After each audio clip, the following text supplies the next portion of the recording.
Thank you so much for coming back to my channel, and to those who are watching my video for the first time, welcome to my channel.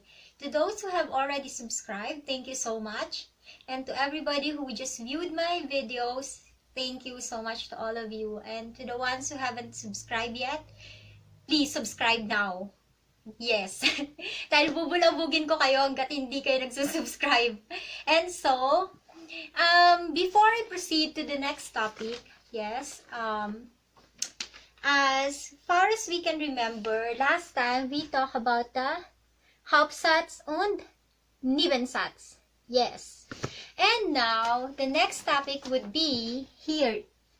Indirekte Hauptsätze und Fragen. But then, I just realized it may not be so good just to move on to the topic with my viewers having some questions in their mind unanswered. And so in this video, I'm gonna answer all the questions you haven't posted in my comment box. And it's okay. So, are you ready? Yes, because I'm so ready and I'm so excited to share this to you. Today, I wanted to answer all the questions that you may have in your mind. Maybe you're just too shy to ask, but I will still answer it anyway. And for that reason, I will use the same sentence what we have used in the last videos. And I'm going to explain these sentences and every rules that apply to those sentences before we go forward to the next topic. So that we are clear and we are really finished with this one.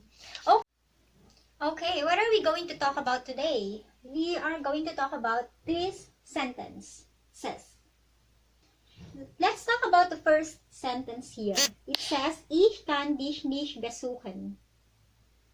Okay. The second sentence is, Ich kann dich nicht besuchen, weil ich keine Zeit habe. Now, I know you are curious. And now, let's talk about this. What are these things here? What is this? Should I make it closer? I will just move closer so that we can see each other better. Like this. This is in English, I. And this is in English, can.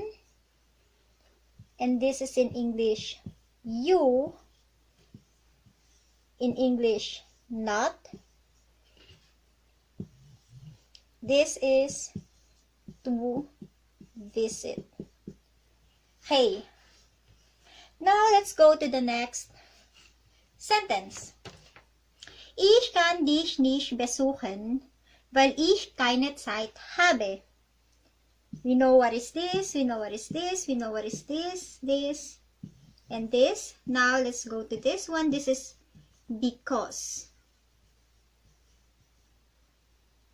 We know what is this? This is ich habe keine Zeit. Ich keine Zeit habe. This is no. This is time. And this is have. It's not easy, isn't it? It's complicated. Now, we are going to talk about it one by one. But before we go ahead and discuss the sentences, I would just like to remind you what the Hauptsatz and the Nebensatz is. It says Hauptsatz or the insubordinate clause can stand alone. And that is this one. Ich kann dich nicht besuchen is our Hauptsatz. This is one sentence and it doesn't necessarily need to have something else to be a sentence.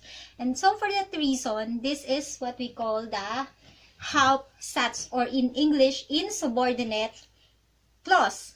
Or in Tagalog, pariralang nakapag-iisa. Ito naman, or in this case, ich kann dich nicht besuchen is our Hauptsatz. And weil ich keine Zeit habe is our Nebensatz or in English, subordinate clause. Or in Tagalog, pariralang di nakapag-iisa. Okay.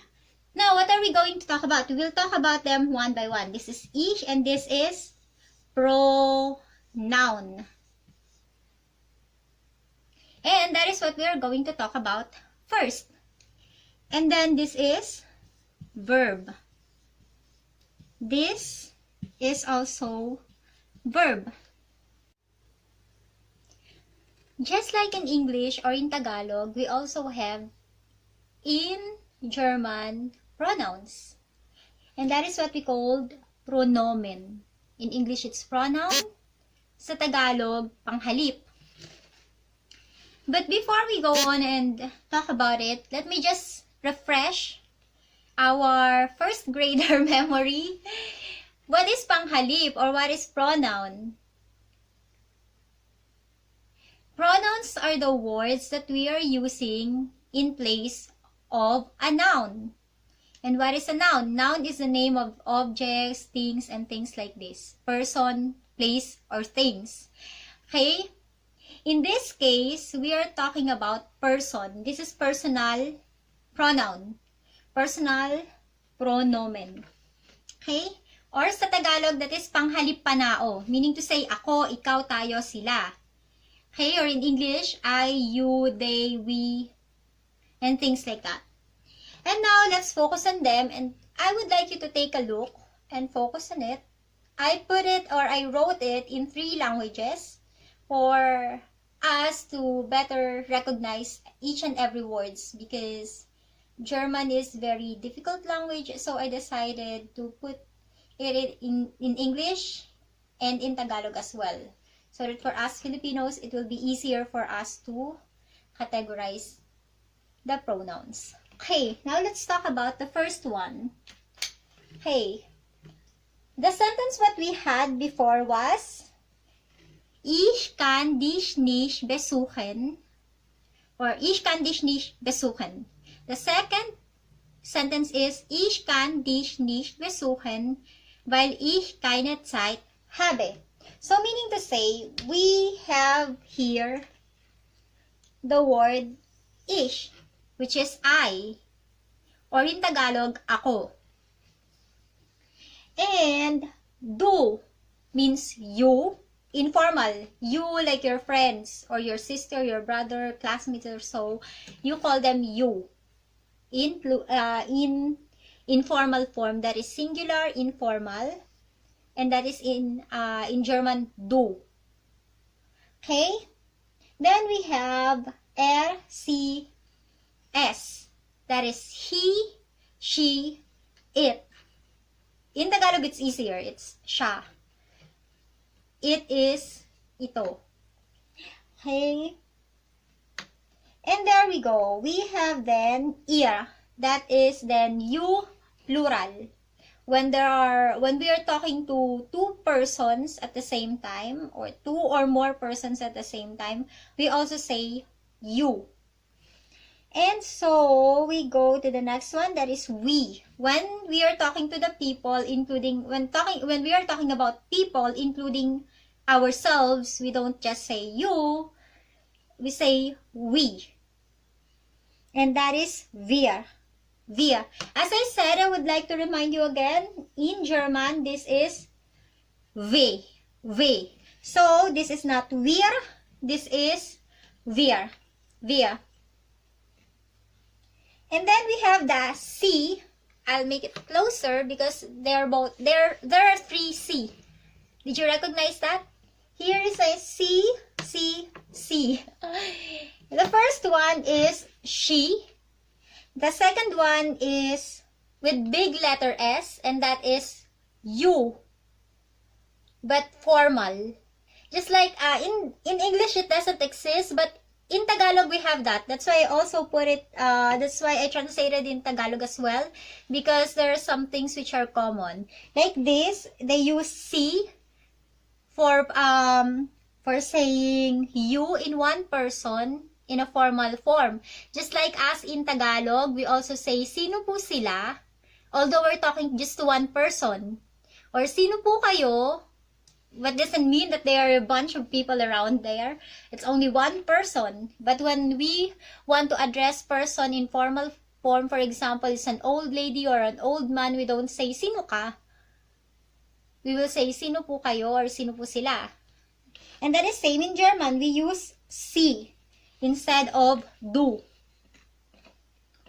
And we also use it for strangers, not really strangers, but for people we don't know. Like, for example, when we are working in a company for, for the first week or at least for the first months, we don't want to go and feel close to everybody, especially here in Germany. This is just, I have to tell you this is a country where not everybody is their friends. And here, colleagues are colleagues, friends are friends, classmates are classmates, and things like that. Not like in the Philippines that when you're working, your co-workers are your friends, or you're in a church and your church mates are your friends, and everywhere you have friends. Here, it's not like that. So we don't want to get feeling close to the people who don't consider us as their friends. So we have to be careful of which word are we going to use. If we have, and it is so that here when you speak to the person for the first time, you can ask the person if you can address him or her per du or the per si. When they don't mind and they say per du, then it's good. But you have to ask just to be sure. Okay, let's go ahead and take note of this. This is also si, just like her. But si is also sila, they. Okay? And so, we will move forward and I will... Moving on, we are going to talk about, as I said, it has to be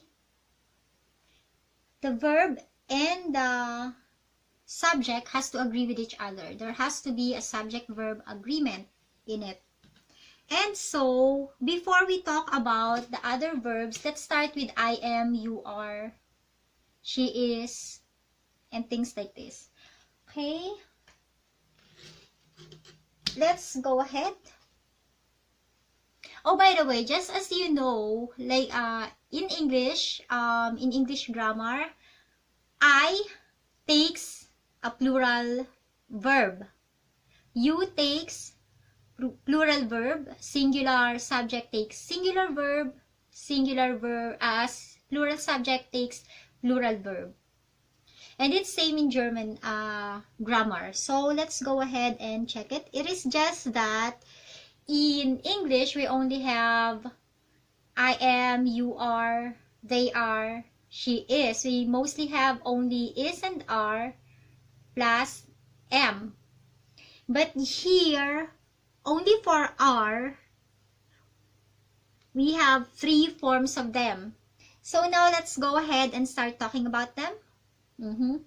Just in case you have questions for me to deliver better quality content for you guys, please help me out by putting by writing your comments or your questions in the comment box, because I really need that. And okay, now let's go ahead. I am in English is auf Deutsch ich bin. Ich bin. You are in German is du bist. Du bist. Du for a single person. Don't forget, du is only for a single person. And that is du bist. Ist in English he is. He is. Ist. She or sie is. She is. In this case, with a RCS or he, she, it's easier because there is no other form of it or is in German rather than ist. So is in German ist. You just have to add T in it. Okay? And S ist for it is. Oh, just a trivia. Don't be confused because this means is. IST is equal to is. But we also have the word is, and that means eat. Well, we will make a separate video for that when we happen to encounter a sentence with this word. Then I will conjugate it for you in a separate video. Okay, now let's go ahead and continue with you. Plural, 1 or more, 2 or more persons you are talking to. okay, is you. And that is in German, ihr. And you are is ihr seid. Ihr seid. Now we have the sie sind. Oh, first wir sind, we. I'm talking about you and me together. We are we. And we are, auf Deutsch is wir sind. Now sie sind is then you, but in a formal form. When you are a single person, or it doesn't matter actually when you are a single person or you are more than one person. When you're two or more persons, sie is also you in a formal form. Like for example, you have 3 bosses, you cannot say to them ihr seid. You have to say sie sind.